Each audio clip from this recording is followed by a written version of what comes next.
Hey guys, what's up? It's all about Mike 18 here with another movie review. Guys, I feel a lot better. If you guys watched my 42 movie review that I uploaded last week, check that out by the way. Check out 42, that was a fantastic movie. I felt horrible. I had been sick. I'm starting to feel a lot better, guys. I can breathe a lot better, less stuffy. And I went to the movies again this weekend, guys, to go see the new Tom Cruise film. This is the movie review for Oblivion, Tom Cruise's newest film. And I'm glad I went to go see this, guys. I've been looking forward to this movie, actually. The trailer looked pretty cool. In a way, it felt kind of, I don't know, like strange. But it looked cool. I mean, I really wanted to go see it. And glad I'm feeling better. But this is also one of those futuristic set movies. We've been getting a lot of those lately. I mean, in 2012 we had we kind of had the Hunger Games. I would classify that as a future movie set in the future, and we also had Total Recall. So we had those two movies, and this year we had Oblivion first. June we have M. Night Shyamalan's newest film that better not be a plot. That better not be a flop. After Earth, starring Will Smith and Jaden Smith, which is also set in the future with a basically abandoned Earth. And in August we have Elysium, another new sci-fi futuristic set movie starring Matt Damon and Jodie Foster. So we're getting a lot of these kinds of movies set in the future where Earth has been like abandoned, or Earth is completely dirty, or it had been left in chaos, or destruction, or ruin, or something like that. And Oblivion's one of those movies. I have my own genre for those movies. I call them future movies. So Oblivion's a future movie in my book. Anyway, guys, I want to get into the story and everything like that. I want to talk about the things I liked and did not like. This is definitely a beautiful film. But right now, let's talk about the strangely confusing plot, which is by far the biggest problem with this movie, but I'll talk more about that in a minute. As for the story, the year is 2077. That's the setting of the movie. And Earth has basically been abandoned. Many humans have left Earth because Earth had been invaded by these foreign invaders known as Scavs. I believe that's short for scavengers. They invaded Earth, they went to war with the humans of Earth, and the humans ended up winning. However, the humans had to leave Earth after the Scavs were driven off. The humans had to leave because Earth was left uninhabitable. I mean, there was a lot of destruction and radiation and all that stuff. So humans had to leave. So the humans leave Earth, meanwhile Tom Cruise is one of the humans that is on Earth. He has a partner, and his partner is played by Andrea Riseborough. And the two of them have actually a really important job. They repair the really cool looking drones that go flying around Earth. And I believe the drones have the responsibility of collecting resources or something like that. I forget what their purpose was. But Tom Cruise is a drone repairman, and that is his purpose in the movie. So he goes around day by day repairing the drones. He's almost ready to leave Earth, and I believe the humans are somewhere in space, as I was said in the beginning of the movie. And meanwhile, the spaceship crash lands on Earth, and this woman is in this pod. Tom Cruise finds this ship. He finds this woman in this pod, and when he opens the pod up, he recognizes this woman from his past, and he doesn't completely remember her because his memory was wiped a few years ago, and his partner's memory was wiped as well. Everyone had their memory wiped. So he doesn't remember his past at all, his past life before Earth was invaded, and he wants to know more about this woman. He wants to know who she is because she was from his past. Tom Cruise also meets a resistance group, a rebellion group, led by Morgan Freeman, who have this really important plan in the movie that I'm not going to get into because I'll spoil it. But that's basically the whole story, guys. That's the whole premise, really. I could tell more, I could go into more, but I would completely be spoiling the movie, so I don't want to do that. I don't want to go too much further into the plot, so I'm just going to cut it off there. Not going to say anything else about the plot. Now, in the end, guys, my biggest problem with this movie was the confusing story, but I'll get into why it was confusing, or why I felt it was confusing a little bit later on. Right now, I want to talk about the performances of the movie. We have, of course, like I said, Tom Cruise as our main character in the movie. I thought he was great. I really loved him in Jack Reacher. I'm waiting for that to come out on Blu-ray in May.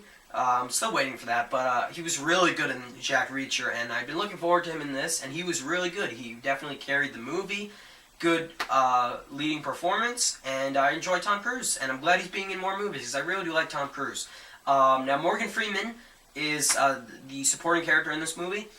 Like I say, he's the leader of the resistance. Tom Cruise is the drone repairman, and Morgan Freeman, I was looking forward to him in this movie. Of course, I loved him from the Dark Knight movies, the Dark Knight trilogy, and I was let down by Morgan Freeman, not by his acting or anything like that, because he was hardly in the movie.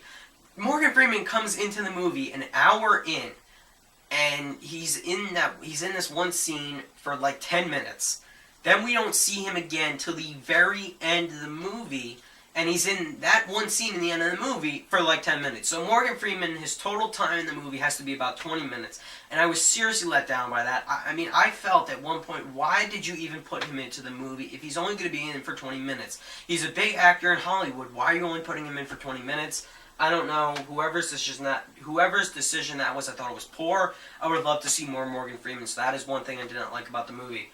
Andrea Riseborough, she plays Tom Cruise's partner, and very good to look at. She was good in her scenes, so there's that. And there's this other actress, guys, that I have to go on my phone to get her name, because there's no way I'm even going to try to remember her name, because it's just, I don't know, it's hard to pronounce too. Her name is Olga Kurylenko. Olga Kurylenko plays that woman that Tom Cruise finds in the middle of the movie. I thought she was pretty good as well in the movie. In her scenes, her role was actually really important. But I'm not going to spoil it because I'll completely be spoiling parts of the movie, so I'm not going to say anything. She was just a woman from his past. Anyway, guys, that's the whole cast. The cast was good overall. I just would have loved to see more Morgan Freeman. That's one of my big complaints. Anyway, moving on. Other things that to talk about. This movie is rated PG-13. Of course, this is a sci-fi movie. There's going to be sci-fi violence. There's going to be sci-fi action. You know, parents, beware of all that. It's like every other sci-fi movie. What else for this movie's rating? There is some language in the movie, so beware of that, of course. And there are a few shots of Andrea Riseborough that I particularly enjoyed. A few very nice shots, but that's all I'm going to say about that. So, you know, parents, just be aware of that. But, you know, overall, yeah, take your kids to go see this movie. I mean, it's a fun sci-fi movie. They'll enjoy it for its action. So there's that. Anyway, guys, I'm going to get into my rating, and I'm going to talk about the things I liked and did not like about the movie. But definitely, I'm going to start talking about a lot of the production behind this movie. That is one of the best parts behind this movie, is the production design and the cinematography and the visuals and the set design and all of that stuff, the action. So I'm going to talk about all that. So I'm going to give Oblivion, guys, a 7.5 out of 10. Now, I know a lot of you are probably thinking, well, that's kind of low. But, like I said, there's one big thing I did not like about this movie that I'll get into, which is why I gave it such a low rating. But the redeeming qualities of this movie, there are a lot. The performances are all good. Tom Cruise, really good. Morgan Freeman, really good. All the supporting cast, they were all really good.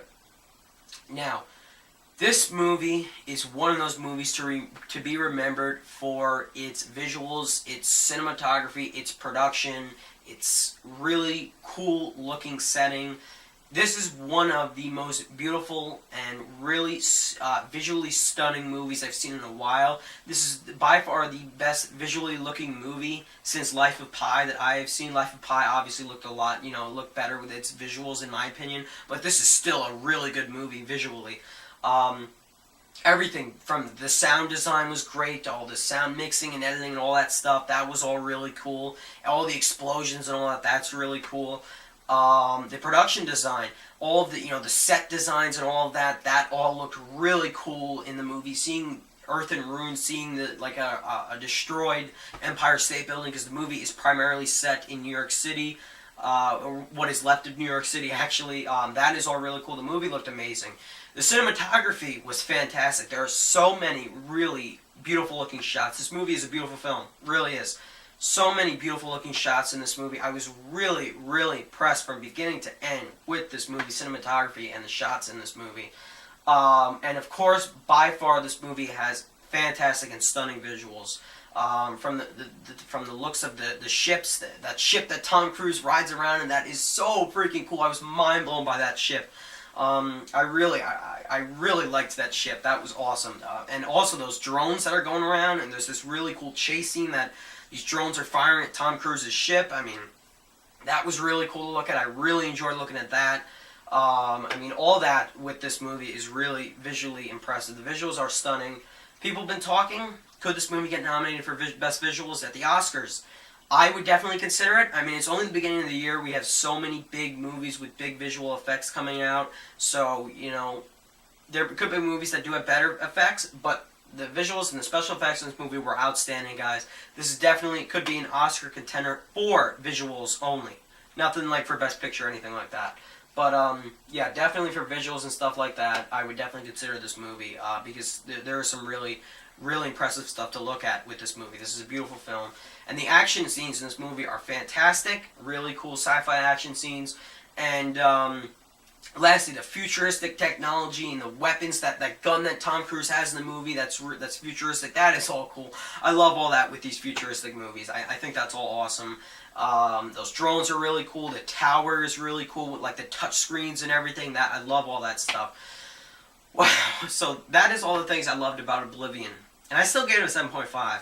And the reason why I gave it a 7.5, there's really two reasons. One, Morgan Freeman really underused in this movie. I was really let down with that. I mean, there were points, like I said, he shouldn't have even been in the movie because he was very underused. I would have loved to see more of him because he's such a fantastic actor, and I was really let down with that. But what are you gonna do? That is still, I'm holding this movie responsible for that.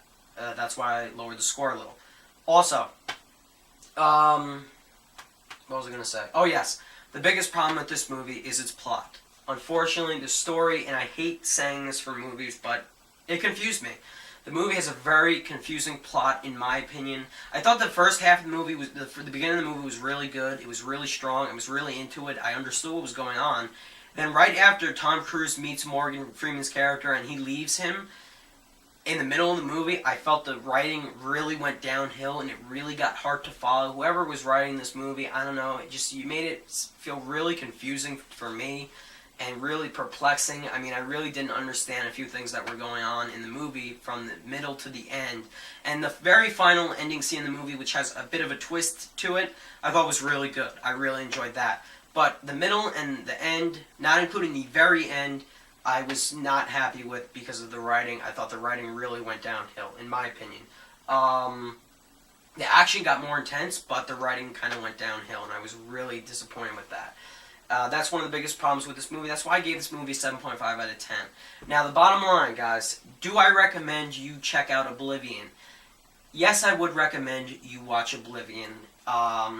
I'm going to recommend it to one type of person, and to another type of person, I might recommend you rent it.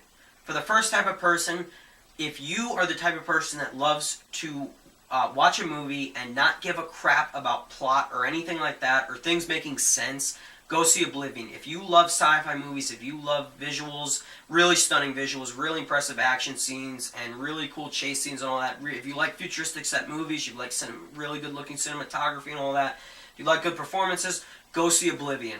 That is one of the best things about Oblivion. That's one of the things I'm going to remember about this movie, are those visuals and all of that, and the action and the sci-fi, the fact that this is a good sci-fi movie. However, if you're the type of person like me that has to have every single thing in the plot make sense, and everything has to connect, and there can't be one part of the story that can't make sense, everything has to make sense, I would recommend that you either rent this movie or you see it on a cheap night, on a bargain Tuesday or whatever. You will enjoy the visuals and the action like I did, but you're going to be confused with a few parts of the story. So that's the bottom line for Oblivion, guys. 7.5 out of 10. I gave it such a high rating, even though I'm still really confused with the plot. I went on my phone, and I went on Wikipedia. I'm home now, and I read the plot. I'm not afraid to admit it. I did. I still am having trouble understanding a few parts of the plot, and I'm really upset about that. So, that's it, guys. That's basically all I have to say about Oblivion. Like I said, if you're that one type of person that loves visuals and action, you'll love this movie. If you're that one type of person that loves all that stuff, but you need everything to make sense, really recommend you rent it or watch it on a cheap night. So Oblivion, guys, 7.5 out of 10. I overall enjoyed it. Would I buy it on Blu-ray? I probably would, because this is the kind of movie that deserves to be seen twice. You see it the first time, you enjoy it, but to really get things to make sense, you see it a second time. So that's why I would buy it on Blu-ray. I wouldn't buy it at full price. And the other reason to buy it on Blu-ray is because it'll look amazing and stunning on Blu-ray. So that is why I recommend you should buy it on Blu-ray. So, anyway, guys, thank you for watching. And really, down in the comments, I want to know what you guys thought of Oblivion. Because did you think it was as confusing as I thought it was? I mean, I'm really curious. Please, could you guys answer that down below in the comments? I would really appreciate that. So, thank you guys for watching my movie review for Oblivion. And stay tuned for my Iron Man 3 movie review, which should be coming up next. And let me know what you thought of Tom Cruise's newest sci-fi action film. So thanks for watching, guys. Bye.